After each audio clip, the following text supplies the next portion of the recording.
Мерейлі отбасы ұлттық байқауының облыстық кезеңіне қош келдіңіздер.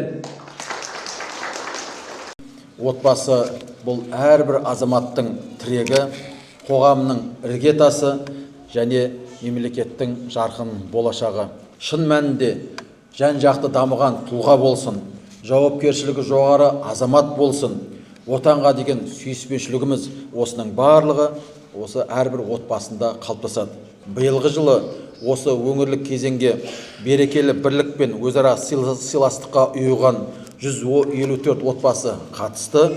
Әр отбасының өзіндік тарихы, қалыптасқан дәстүрі және жас ұрпаққа қалдырар өшпес өнегесі, тәжірибесі бар. Мать Ратушанова Гульмира Тохтарбекқызы, главный специалист отдела городской инфраструктуры. Анамыз Рыскүл Мұратбекқызы, Прогресс орта мектебінің директоры, және де ағылшын тілінің ұстазы.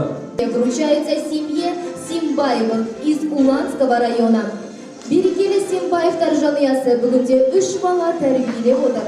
Вручается семье Жақыповых из района Маркоколь. Поздравляем вас! Давайте же поаплодируем им!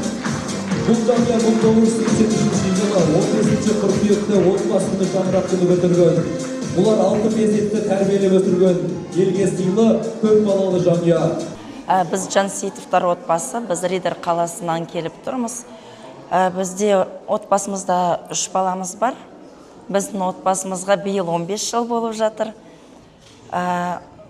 Біз Ридер қаласынан мерейлі отбасының бағдарламасына қатысып бірінші орынға ие болып, осы облыстық байқауға келіп отырмыз. Біз өте қуаныштымыз, осындай бағдарламалар көп бола берсін. Біз өзіміз семья болғанымызға 23 жыл болды. Мен өзім 18 жыл әскери қызметінде қызмет етіп, былтырдан бері осы еңбек несімен жемісін көріп, зейнеткердемін қазір. Осы міне 5 балам бар, бақыттымын осы өмірде. Осы мерейлі отбасына бірінші жылы қатысып, Зайсан ауданының әкімшілігіне көптен мыңда бір рахмет. Осындай мерейлі тойларымыз жылда бола берсін.